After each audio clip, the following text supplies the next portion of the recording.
Hello viewers, আসসালামু আলাইকুম। আশা করি সবাই ভালো আছেন। আজকে আমি আপনাদের সামনে হাজির হয়েছি শব্দ ভার্সেস পদ নিয়ে। কখন সেটা শব্দ, একই কথা আবার কখন কি করলে পদে পরিণত হয়। আমরা সবাই জানি বাক্যে ব্যবহৃত প্রত্যেকটি শব্দই কি এক একটি পদ, কিন্তু সেই শব্দটা কখন পদে পরিণত হয়? সব শব্দই পাশাপাশি বসলে কি সেটি পদ হয়? কখনোই না। তাহলে দেখা যাক কি হয়।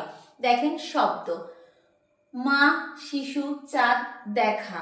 এই যে মা একটা শব্দ, শিশু শব্দ, চাঁদ শব্দ, দেখা শব্দ।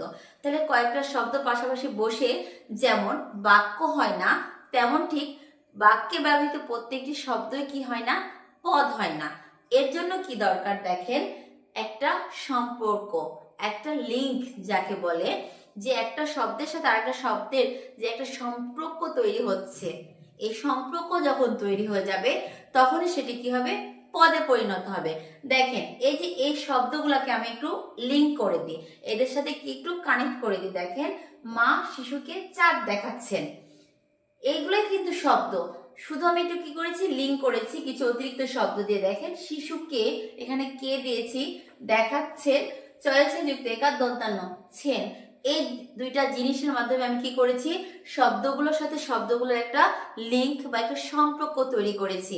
আর যখনই একটা শব্দের সাথে আরেকটা শব্দের সম্পর্ক হবে, তখনই সেটি একটা অর্থবোধক বাক্যে পরিণত হবে এবং সেই শব্দগুলা পদে পরিণত হবে।